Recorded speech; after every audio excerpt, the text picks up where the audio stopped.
घोड़े के झटके लेने के लिए, बर्दाश्त करने के लिए सारा का सारा बॉडी लेफ्ट राइट हो रहा है, क्योंकि इससे बॉडी आगे जाएगी, सेंटर ऑफ ग्रेविटी शिफ्ट होगा। अगर आपकी हील ऊपर होगी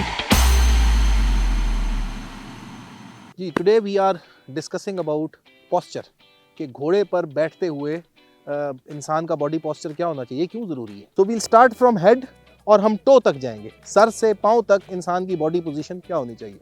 सो first of all he knows it, क्योंकि ये ऑलरेडी यहाँ का स्टूडेंट है तो उसने ऑलरेडी वो पोस्चर बना लिया है। सर सीधा स्ट्रेट रहना चाहिए। आपका हमेशा रुख, देखने का रुख सामने होना चाहिए, क्योंकि घोड़ा सीधा चल रहा है। अगर आप लेफ्ट राइट देखेंगे तो आपका जो फोकस है वो लूज होगा। सर सीधा, निगाह बिल्कुल सामने, कंधे चौरस, कंधे ऐसे ढलकाने नहीं है, क्योंकि इससे बॉडी आगे जाएगी, सेंटर ऑफ ग्रेविटी शिफ्ट होगा। बिल्कुल पीछे भी नहीं करने, सेंटर ऑफ ग्रेविटी जो है वो डिस्टर्ब होगा।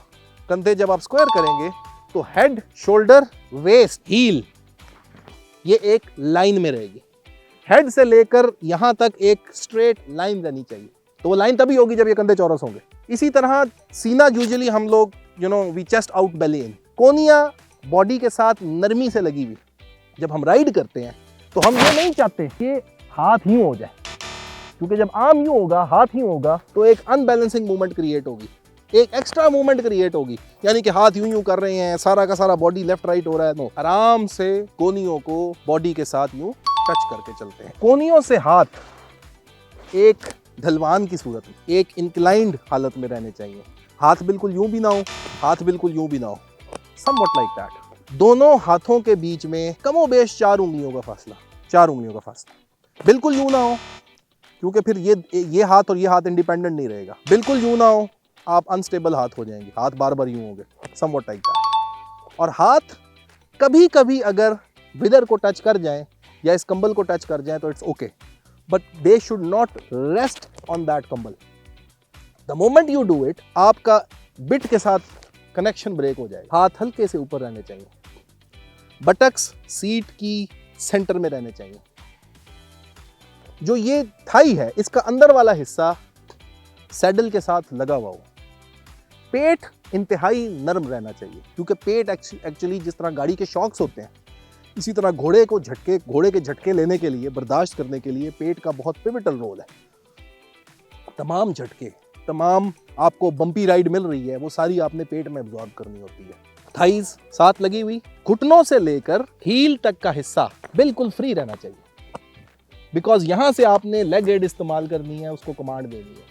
Heal down, toes up, heel down, toe up. आप अक्सर राइडिंग स्कूल में जाएंगे तो आप देखेंगे कि वो आपको स्पेशली कहेंगे कि हील डाउन, टो अप। उसकी वजह, अगर आपकी हील ऊपर होगी, झटके लगेंगे तो पाँव अंदर चला जाएगा।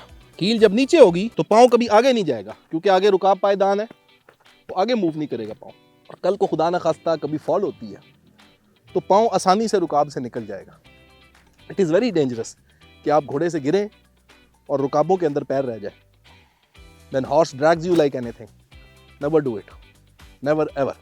ये जो रुकाब पायदान है, स्टिरप्स के ऊपर जहां आपने पैर रखा हुआ है, जहां पर आपकी पाँव की फिंगर्स खत्म होती हैं, एग्जैक्टली वहां पर आपने रुकाब पायदान रखना है और इसको प्रेस करके रखना है। और डेलिबरेटली कोशिश करनी है, क्योंकि बाज़ औक़ात राइड करते हुए पाँव आगे पीछे हो जाते हैं। डेलिबरेटली कोशिश करनी है कि ये हील,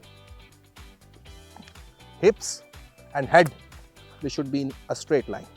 सो होपफुली हमने सारे बॉडी पार्ट्स डिस्कस कर ली हैं, बट अगर आपका कोई क्वेश्चन हो, you can always right a comment.